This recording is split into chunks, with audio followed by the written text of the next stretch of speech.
Welcome back to Strange But True. Tonight we dive into a case that's as ordinary as it is terrifying. A story of an old house, a forgotten toy, and a vanishing that still baffles investigators. This happened in 2021 in the quiet suburb of Elmwood, Ohio, right in the heart of America's Midwest.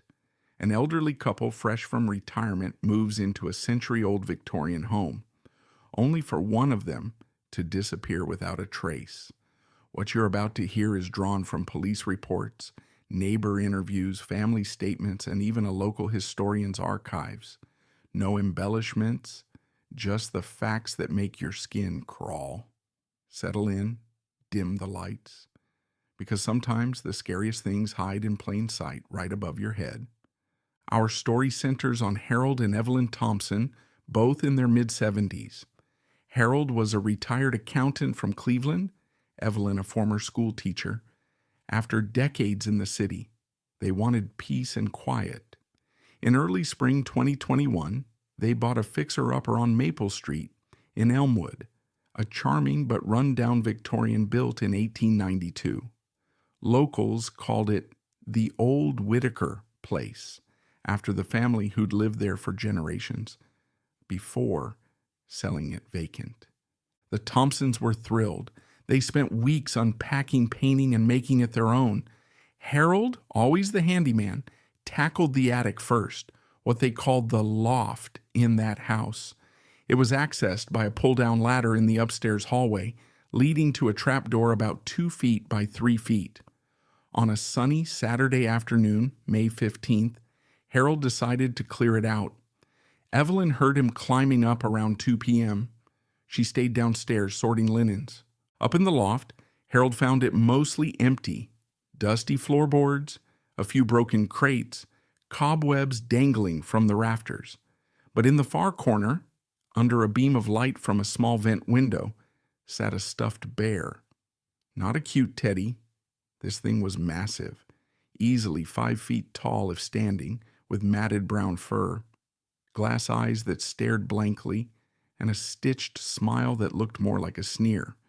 It was propped against the wall, arms outstretched like it was waiting for a hug. Harold called down to Evelyn.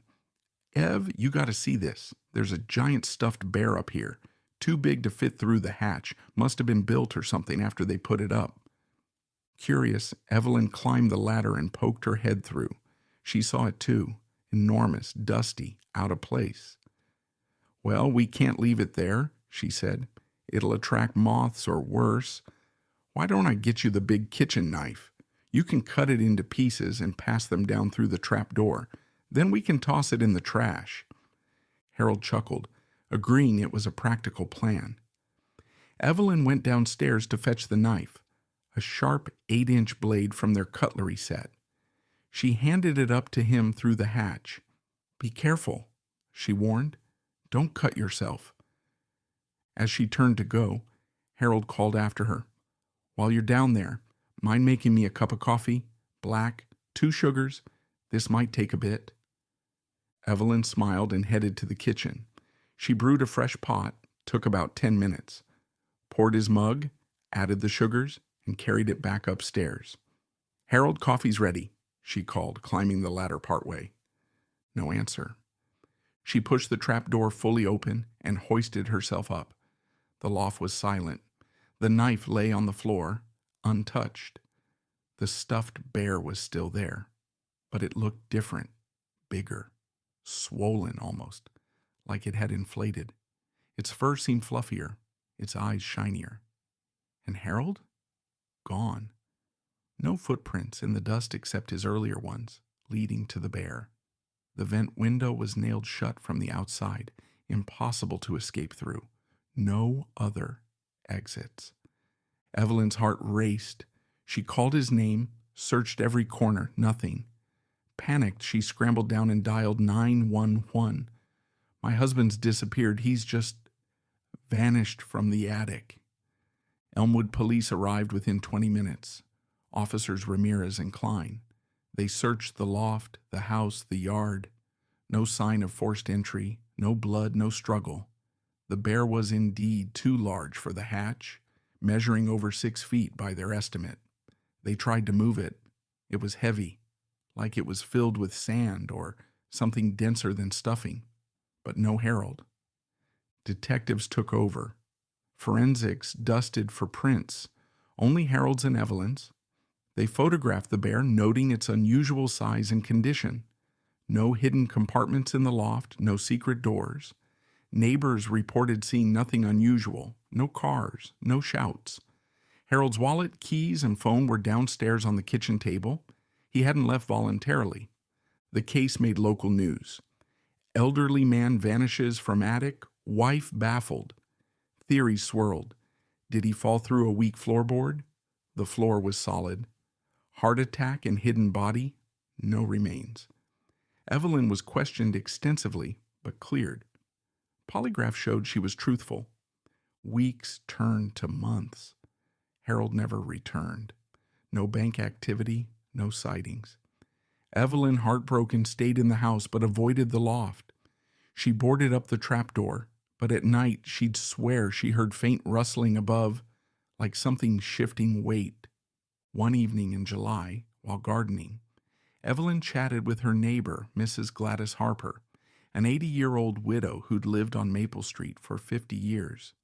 Gladys mentioned the house's history. You know, the Whitakers lost someone too, back in the 90s. Their grandson, little Tommy, just poof, gone one day. Police never solved it. Folks said the house was cursed. Intrigued and desperate, Evelyn dug into records.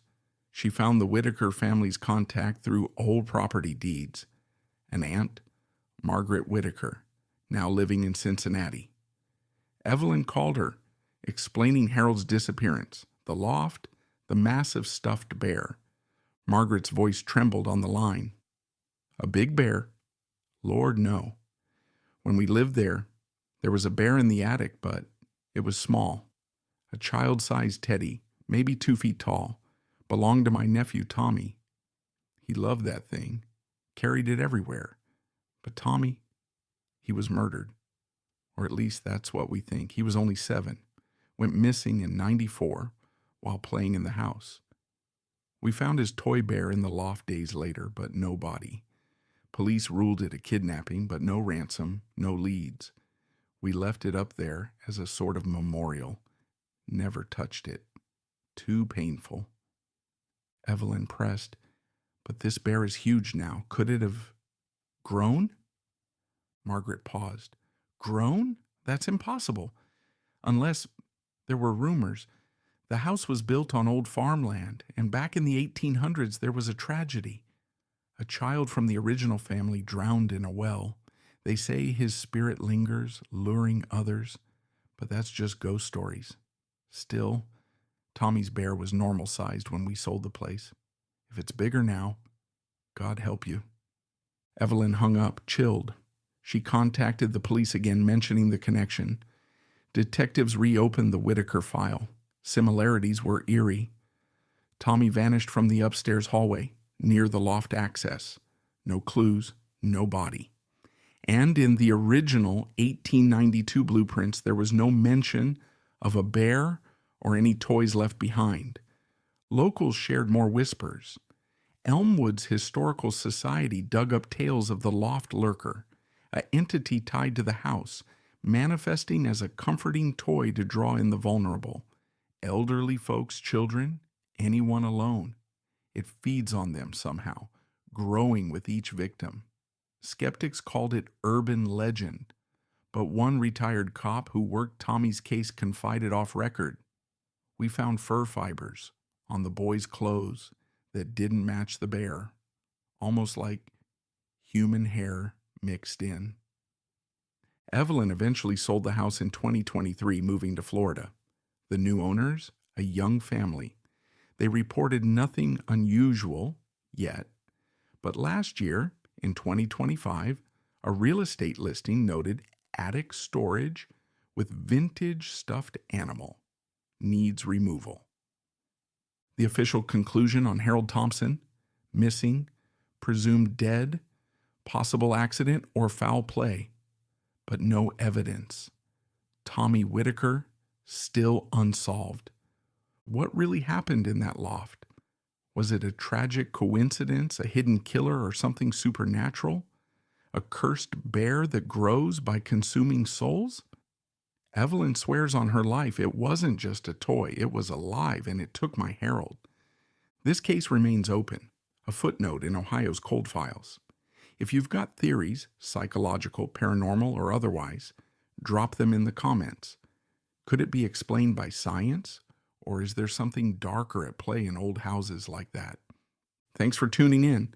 Remember, next time you hear a creak overhead, it might not be the wind. Hit subscribe for more strange but true stories. Stay curious, stay safe. Strange but true, out.